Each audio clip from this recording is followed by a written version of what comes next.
কথাবার্তা ঠিক করে বলবেন। আপনি ঠিক করে বলবেন। একদম একদম কথাবার্তা ঠিক করে বলবেন। কথাবার্তা ঠিক করে বলবেন। এই তর্ক বিতর্কের ভিডিওটা দেখে কি মনে হলো বলুন তো? দুজন ব্যক্তির মধ্যে কথার লড়াই, কিন্তু কেউ কি বুঝতে পারলেন এটা একটা স্কুলের ভিতরের ভিডিও? একজন প্রধান শিক্ষককে কিভাবে হুমকি ধমকি দিচ্ছেন দেখুন। এক তৃণমূল নেতা, ভিডিওটা ভালো করে দেখুন ও কথাগুলো আরো একবার মন দিয়ে শুনুন। আপনি ভদ্রভাবে বার করতে তুমি শুনতে গেলে বুঝাবে কি বুঝাবে কি জন্য গালি শুনবো করেছেন কি জন্য আমার আইনি অধিকার দেখা। কিছুদিন আগে বাঁকুড়ার ইন্দাসের বিজেপি বিধায়ক নির্মল ধারা ক্লাস চলাকালীন স্কুলের ভিতরে ঢুকে বাক বিতণ্ডায় জড়িয়ে পড়েন প্রধান শিক্ষকের সঙ্গে, যা ভাইরাল হয়ে যায় সমাজ মাধ্যমে। যা নিয়ে প্রতিবাদের ঝড়ও ওঠে। এবার তৃণমূল পঞ্চায়েত প্রধানের একই কাণ্ড, যা ভাইরাল সমাজ মাধ্যমে। কেন এত রাগ শিক্ষকের ওপর? একেবারে দেখে নেওয়ার হুমকি। বাঁকুড়ার বড়জোড়া ব্লকের চুনাপোড়া প্রাথমিক বিদ্যালয়ে একজন শিক্ষক ও একজন শিক্ষিকা আছেন। গত শুক্রবার যৌথ মঞ্চের ডাকা ধর্মঘটে দুজনেই সামিল হওয়ায় ওই দিন স্কুল বন্ধ ছিল। স্থানীয় সূত্রে জানা গেছে, শনিবার যথারীতি ওই স্কুলে পঠন পাঠন শুরু হলে আচমকায় সেখানে কয়েকজন অনুগামীকে নিয়ে হাজির হন তৃণমূল পরিচালিত ঘুটগড়িয়া গ্রাম পঞ্চায়েতের প্রধান গণেশ মণ্ডল। সেই সময় স্কুলের একটি ক্লাসরুমে পড়াচ্ছিলেন স্কুলের প্রধান শিক্ষক সৌভিক চট্টোপাধ্যায়। আচমকায় শিক্ষকের বিনা অনুমতিতে পঞ্চায়েত প্রধান সেই ক্লাসরুমে ঢুকে হম্বিতম্বি শুরু করেন বলে অভিযোগ উঠেছে।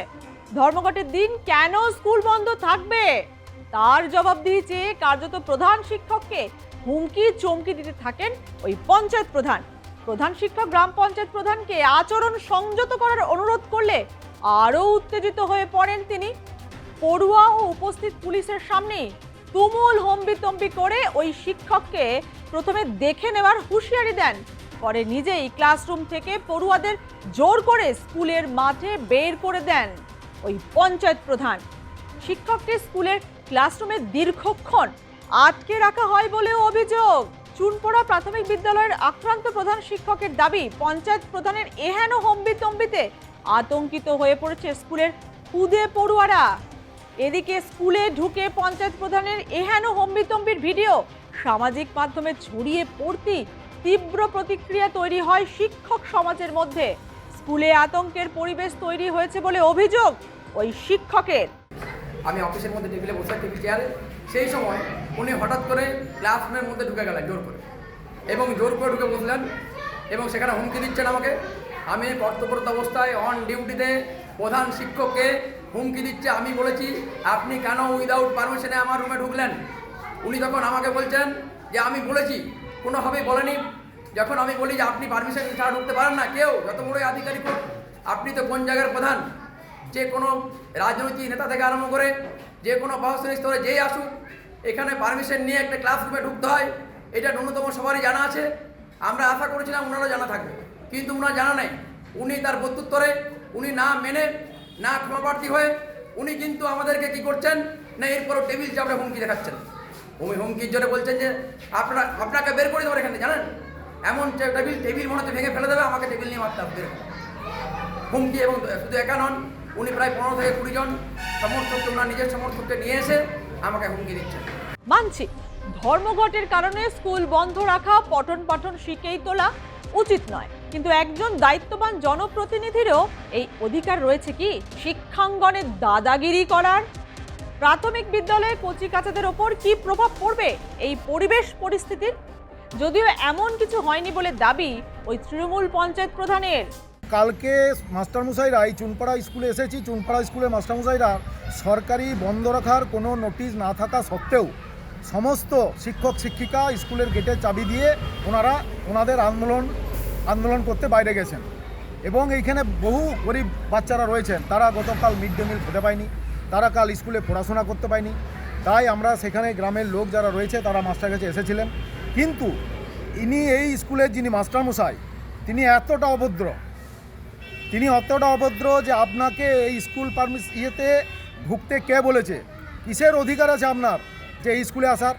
এবং আমি সমস্ত এলাকার মানুষ গার্জেনকে সাথে নিয়েই ঢুকেছি যে হ্যাঁ আপনাদের কী সমস্যা হয়েছে, চলুন মাস্টারমশাই সাথে আলোচনা করি, দেখি। কিন্তু এই মাস্টারমশাই, আমি মনে করি যে উনি শিক্ষক হলেও উনি একজন সমাজের কলঙ্ক। পঞ্চায়েত প্রধানের এভাবে স্কুলে চড়াও হয়ে হম্বিতম্বির ঘটনায় শুরু হয়েছে রাজনৈতিক তরজাও। ঘটনার কড়া নিন্দা করেছে বিজেপি ও বামেরা। যদিও জেলা তৃণমূল নেতৃত্বের বার্তা, তারা এই ধরনের আচরণকে সমর্থন করেন না। বিষয়টা আমরা এই ধরনের ঘটনা কখনোই আমরা সমর্থন করি না। শিক্ষাক্ষেত্রে উন্নতিকরণের লক্ষ্যে মমতা বন্দ্যোপাধ্যায়ের লড়াই, যে লড়াই আমরা বারে বারে দেখেছি, সেক্ষেত্রে আমার দলের প্রধান যদি এই ধরনের কোনো কাজকর্ম করে থাকে, এটা অবশ্যই আমরা দলগতভাবে আমরা কখনো এটা সমর্থন করব না। তার সঙ্গে সঙ্গে আরও বিষয় যেটা আমি শুনলাম বা আমি দেখলাম, যে শিক্ষক মহাশয়ের যে আচরণ প্রধান সাহেবের ক্ষেত্রে, সেটাও কিন্তু মেনে নেওয়া যায় না। শিক্ষকদেরকে যারা সম্মান দিতে জানে না, শিক্ষকরা তাদের ডিএর দাবিতে আন্দোলন করেছিল, কালকে ধর্মঘট করেছিল, তার জন্য আজকে শিক্ষকদেরকে হেনস্থা করেছে। এটাতে তীব্র ধিক্কার জানাচ্ছি। এটা সমাজের কাছে লজ্জা, কলঙ্ক। কেননা শিক্ষকরা সমাজ গঠন করে, তারা তাদের দাবি দেওয়াতে আন্দোলন করতেই পারেন, এটা গণতান্ত্রিক অধিকার। তৃণমূল এই গণতন্ত্রকে হত্যা করছে। শিক্ষকদের সংগঠনগুলো দাবি করেছে যে অবিলম্বে এই প্রধানকে গ্রেপ্তার সহ আইনানুগ ব্যবস্থা নিতে হবে। সোমবার পর্যন্ত সময় নিয়েছে পুলিশ প্রশাসন। সোমবার পর্যন্ত কিছু না হলে আরো দুর্বার আন্দোলনে যাবে। এটা নতুন কিছু নয়। তৃণমূল কংগ্রেসের নেতা আরাবুল জগ ছুলে মারলে শিক্ষক মহাশয়দের, শিক্ষিকাদের, কলেজের মধ্যে আক্রমণ করে। বিভিন্ন জায়গায় এই শাসক দলের নেতৃত্বরা শিক্ষার পরিবেশকে নষ্ট করার মধ্য দিয়ে ভীতির পরিবেশ আনার জন্য গণতন্ত্রকে হত্যা করা, ধর্মঘটের যে ন্যায্য দাবি তাকে আক্রমণ করে থামিয়ে দেওয়ার চেষ্টা করেছে। অর্থ দপ্তরের নির্দেশিকা সত্ত্বেও সাহসের সঙ্গে শিক্ষক, শিক্ষিকাগণ, সরকারি কর্মচারীরা অভূতপূর্ব ধর্মঘটে সামিল হয়েছে মানুষের দাবিকে এবং নিজেদের পেশাগত দাবিকে সংগঠিত করতে গিয়ে। আমরা মনে করি এই ঘটনা অত্যন্ত নিন্দা। এই ঘটনা পশ্চিমবাংলার লজ্জা। অভিযুক্ত পঞ্চায়েত প্রধানের শাস্তির দাবিতে সরব হন আক্রান্ত শিক্ষক ও স্থানীয় প্রাথমিক শিক্ষকদের একাংশ।